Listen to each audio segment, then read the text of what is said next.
김종인 국민의힘 비상대책위원장이 오늘 대국민 사과를 했습니다. 네, 당이 배출한 두 전직 대통령이 구속 상태에 있음에도 제대로 반성하고 성찰하지 못했다며 용서를 구하는 동시에 당을 뿌리부터 다시 만들겠다고 강조했는데요.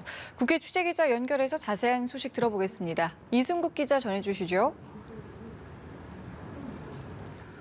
네, 김종인 국민의힘 비상대책위원장은 두 전직 대통령이 구속 상태에 있는 것과 관련해 국민께 간절한 사죄의 말씀을 드린다며 기자회견을 시작했습니다. 이어 대통령의 잘못은 집권당의 잘못이기도 하다며 통치 권력의 문제를 미리 발견해 제어하지 못했고 무엇보다 하나 되지 못하고 분열했다고 반성했습니다. 김 위원장은 또 두 전직 대통령의 과오에는 정경유착의 어두운 그림자가 짙게 깔려 있다며 과거의 잘못과 허물을 통렬히 반성하며 정당을 뿌리부터 다시 만드는 개조와 인적 쇄신을 통해 거듭나겠다고 강조했습니다. 김 위원장은 역사와 국민 앞에 큰 죄를 저질렀다며 용서를 구한다는 말로 5분가량의 사과 기자회견을 마무리했습니다. 당초 김 위원장은 박근혜 전 대통령에 대한 탄핵안 가결 4년째를 맞는 지난 9일 대국민 사과를 할 예정이었지만 공수처법 개정안 처리와 맞물린 대여 투쟁 상황을 고려해 시점을 미루었습니다. 네, 김 위원장 사과가 나온 이후에 정치권의 반응도 나오고 있다고 듣고 있는데 민주당 그리고 국민의힘 내부 또 왜 그 밖의 정치권의 반응은 어떻습니까? 네, 김 위원장 사과와 관련해 당내에서는 엇갈린 평가가 나왔습니다. 우선 정진석 의원은 연합뉴스TV와의 통화에서 과거 과오에 대한 반성과 성찰을 통해 당을 전진시키는 발판을 마련하겠다는 의도가 담긴 것으로 평가했습니다. 사선 김기현 의원도 자신의 페이스북에 오늘 사과를 계기로 국민의힘이 수권정당으로서의 자격을 인정받기 위한 의미 있는 걸음을 내디뎠다고 생각한다고 밝혔습니다.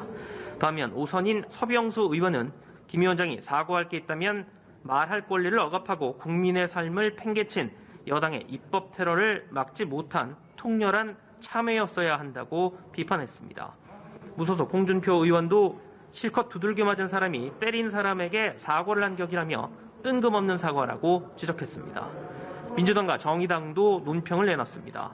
더불어민주당 신영대 대변인은 오늘의 사과와 쇄신에 대한 각오가 실천으로 이어지길 기다리겠다고 밝혔고 정의당 장태수 대변인은 사과에 공감한다면서도 당심이 담긴 사과인지 김 위원장 개인의 사과인지 지켜보겠다고 말했습니다. 네, 어제 무제한 토론이 마무리되고 정기국회 쟁점 법안이 모두 본회의 문턱을 넘었는데요. 여야의 평가는 극명하게 엇갈린다고요. 네, 그렇습니다. 먼저 민주당은 21대 첫 정기국회에 대해 촛불혁명 이후 최대 입법 성과를 달성한 개혁국회라고 의미를 부여했습니다.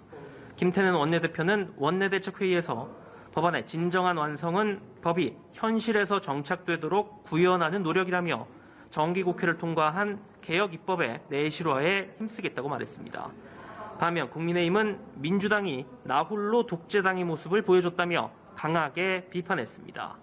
주호영 원내대표는 원내대책회의에서 지난 며칠간 대한민국 의회주의와 민주주의의 몰락 과정을 국민과 함께 지켜봤다며 권력과 숫자에 취해 민심의 무서움을 잊고 있는 것 같다고 민주당을 맹비난했습니다.